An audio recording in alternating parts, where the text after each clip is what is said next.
안녕하세요. 원성도 TV를 찾아주셔서 감사합니다.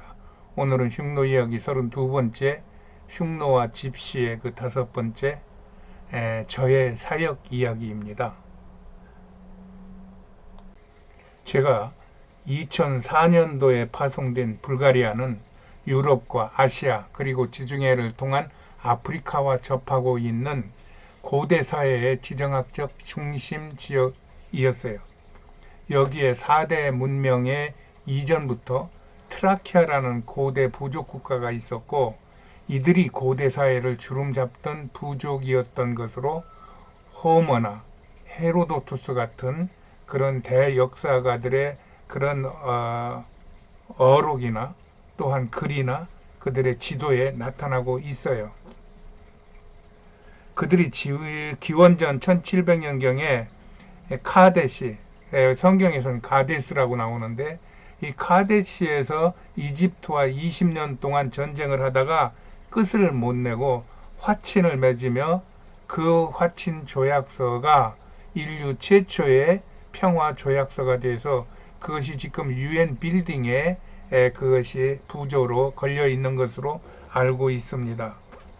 또 기원전 1200년경에는 트로이, 지금 여기에 터키라고 써져 있는 에게해에서부터 마르마라해로 들어가는 다르다넬즈 그 해협 입구에 있는 그 트로이에서 전쟁을 벌여 해양 세력에 패한 이후 바벨론, 아수르, 페르시아 등으로 세계의 주도권을 행사하다가 헬라, 로마를 거치면서 존재가 희미해진 것입니다.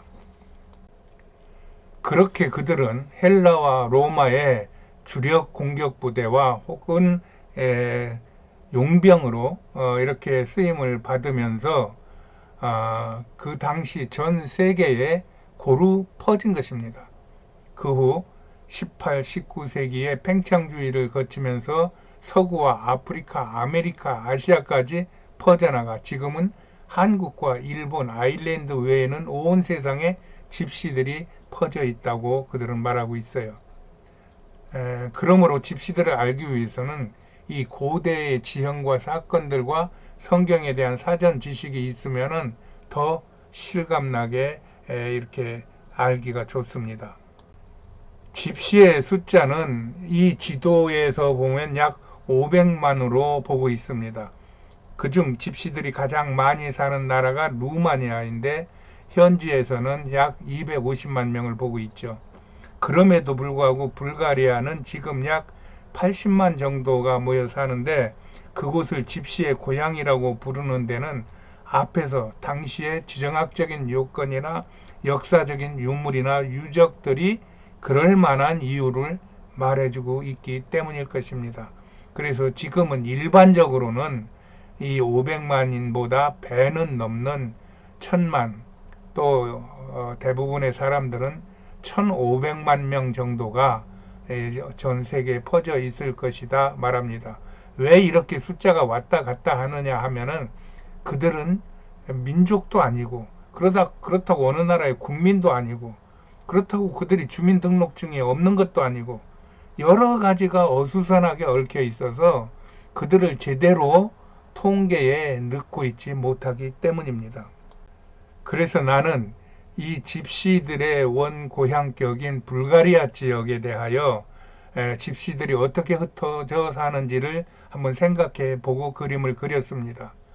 저는 지도와 같이 트라키아 집시, 터키족 집시, 마케도니아 집시, 도나우 집시 등으로 구분하여 보고 있어요. 이것은 순전히 나만의 주장으로 세상에는 없는 말이나 그들의 삶을 보면 이런 특성 때문에 서로 논쟁하는 것을 자주 봅니다. 예를 들면 터키족 집시는 자신들은 집시와 다르다고 주장하던가, 마케도니아 집시는 집시 말을 잘 못한다거나, 도나우 집시들은 그 외형이 서구 백인종 외형을 많이 닮아 있다거나 하는 그들만의 특성이 있다는 것입니다. 먼저 트라키아 집시입니다. 이들은 불가리아 수도 소피아를 그 중심으로 하고 있어요. 소피아 중심부입니다. 이 전철이 지나고 전철 종점이 있고 수많은 버스들이 그 도시, 그 마을 옆을 지나는데 그럴 만큼 중심지예요. 그 소피아 중심부에 빠꿀테타라고 불리는 약 4만 명 가량의 집시들이 살고 있는 집시촌이 있어요. 나는 이들을 오리지널 집시로 보고 있어요. 수도 복판에 살고 있기 때문에 가장 교육이나 문화적 혜택을 많이 누리고 그렇게 살아야 하는데 그렇지 못해요. 치안이 상당히 불안하여 외지인은 거의 진입이 불가하고 개인별로도 우리가 아는 일반적인 집시의 특성이 가장 강하게 나타납니다. 그들은 자신들이 집시임을 너무 당연히 생각하며 오히려 그들만의 우월감을 가지고 살고 있죠. 그곳에 우리 생명의 말씀 교회 외에 약 20개 가량의 교회가 있는 대단의 집시촌입니다. 그곳에 트라키아 집시들이 살고 있습니다. 다음은 터키족 집시입니다. 이들은 주로 불가리아 남부 터키 인접 지역에 많이 살고 있어요. 이들은 어려서는 주로 터키어 집시어를 쓰다가 학교를 들어가면서 불가리아를 사용하는 기본 3개 국어를 하는 무리들입니다. 아마 이들은 이전에 로마 제국이나 오스만 터키 시절에 터키 관리들에게 쓰임받던 가솔들이었을 것이에요. 그들은 명석함이 있고 강인한 데가 있으며 자신들은 터키인이지 집시라고 부르지 말라고 하나 내가 보기에는 그들의 생각이나 삶의 방식은 집시와 똑같아요. 우리 교단이 기드온 교회가 있는데 3만 명 가량의 집시들이 살고 있는 저기 보이는 불가리아 남부 지역의 스타라자고라라고 하는 그 도시의 로제네츠 마을에 있는 기드온 교회입니다.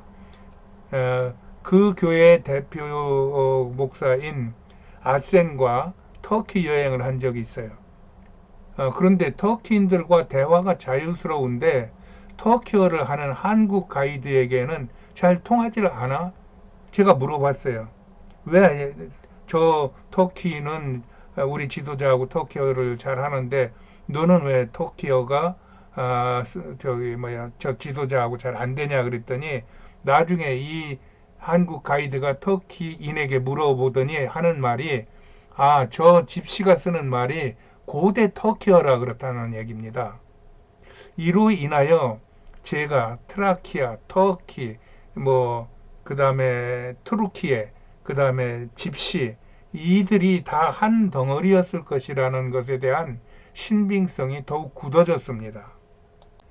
이렇게 터키족 집시들이 불가리아 남부 지역에서 살고 있습니다. 지금도 불가리아 사람들은 불가리아 서부 지역을 마케도니아 지역이라고 그럽니다. 글자 그대로 마케도니아는 알렉산더와 관계에 있는 이름입니다. 이 지역의 플로브디브라는 불가리아 제2의 도시는 옛 트라키아의 도시를 알렉산더 대왕의 아버지 필립 2세에 의하여 재정비된 곳입니다. 이 마케도니아 집시들은 자신들은 집시가 아니라고 강변하자 빠콜테타 집시가 너희도 집시라며 서로 말싸움하는 것을 들어본 적이 있어요. 나는 이런 일들을 경험하면서 이렇게 집시들을 나누어 보는 것입니다. 이곳에 벨링그라드라는 온천 도시에 아네지차라는 주민 한 300여 명 가량의 작은 집시 마을이 있어요. 그 마을은 조그만 야산의 한 등성이 공동묘지 뒤에 자리를 하고 있어요. 아마 어디에선가 살다가 한 가정씩 들어와서 공동묘지 뒤에 마을을 형성한 것 같습니다.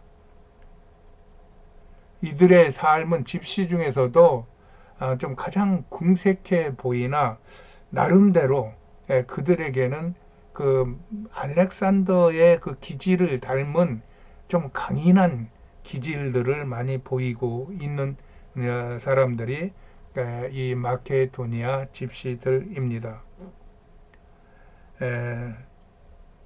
비록 작은 마을이나 나에게 이곳 아네지차 마을에서의 그 사역은 각양의 체험을 하게 한 저의 정신적, 영적인 그런 고향과 같은 그런 마을입니다.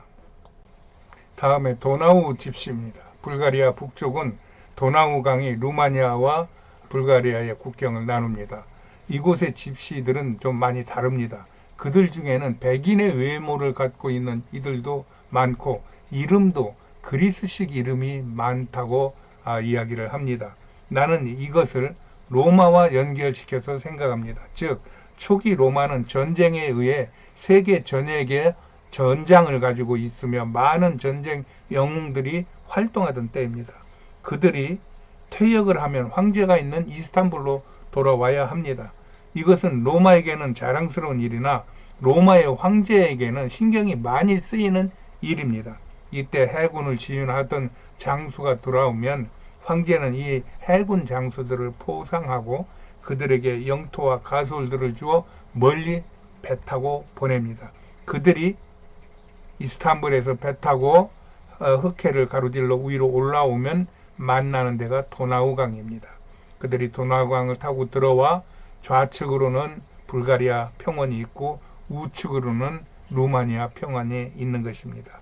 거기에서 그들이 살고 있는데 그들은 상당히 생각하는 것이 고급집니다. 그리고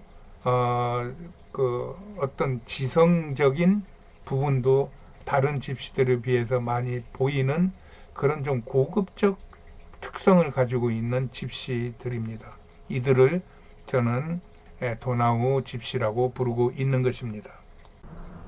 나는 10년 현지 사역 중 3년은 사위가 한국에 와서 신대원 학업을 해야 했던 바람에 딸의 집에 머물며 딸의 사역, 사위의 사역을 도왔고 또 3년은 이렇게 불가리아 전역을 돌며 그들과 만나 이런 역사를 말해주며 지도자 교육을 하던 중 하나님의 기적적인 방식으로 2011년 기독 세겜총회라고 하는 교단을 만들어 그들을 모아 집중 교육을 한 것입니다.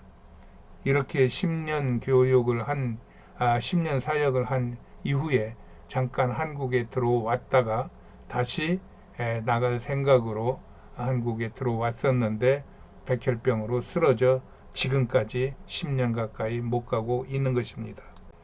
그러나 그들과 함께 했던 그 많은 서로 간의 교제와 또 어떤 그들에게 심어준 자긍심과 또 비전과 이런 것들이 아직 살아 있어서 서로 SNS로 통화하고 또 글로 교제를 하며 사역을 이어가고 있습니다.